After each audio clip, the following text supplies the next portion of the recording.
Hi everyone, Comic Reviewer here, this time doing the second story of the Sonic the Hedgehog 2022 annual.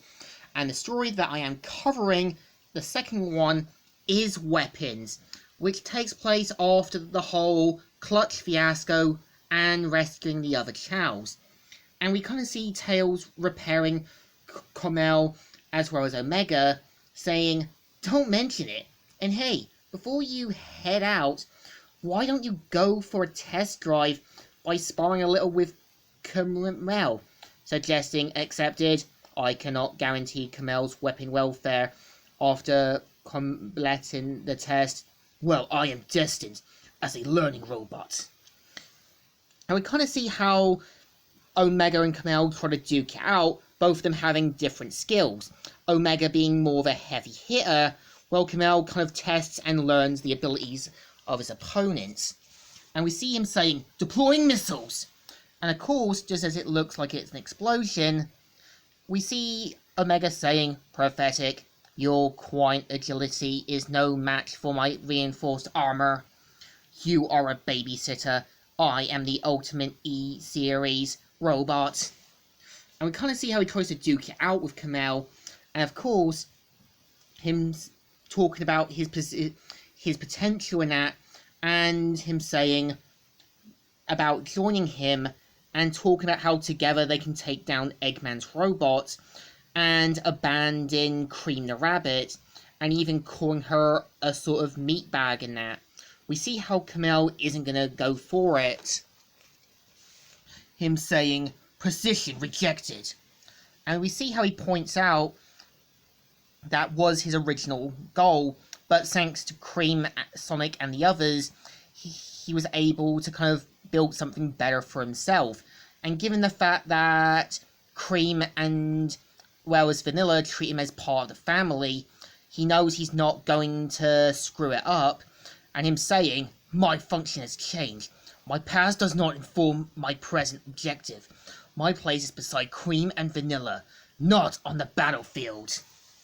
And of course, they both look on, both get ready, and looks like they're about to duke it out.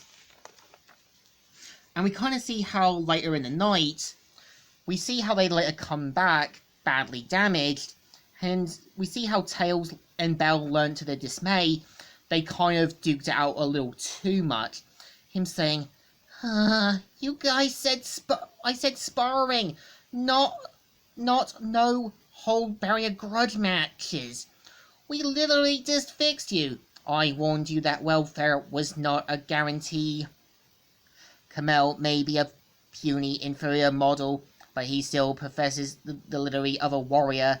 This unit acknowledges and accepts his current method of operating. Your acknowledgement and acceptance.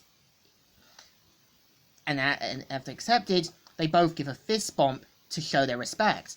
And I think the story does work, because you can tell deep down Omega does care about people, but I think deep down expects Kamel to be just like him, despite the fact that Kamel isn't gonna be exactly like him. We do see how he saw Cream, Vanilla, and the others as his friends, and I think if the story did get adapted as an episode for a sort of TV series, I could definitely see the actor who voiced Agumon in Digimon using his voice as the Chameleon Mac Warrior from Power Rangers Lost Galaxy. And I think his voice would fit that kind of robot, kind of learning the sort of skill trope. And I think, keep in mind what happened with Vic Miola, and if there is still a current Omega voice actor, I could definitely see Fred Tatascio voicing Omega, showing that both these robots learning the skills, but showing their respect for each other. This one definitely deserves a thumbs up. Still good, and still alright. So, Comic Reviewer here, signing out.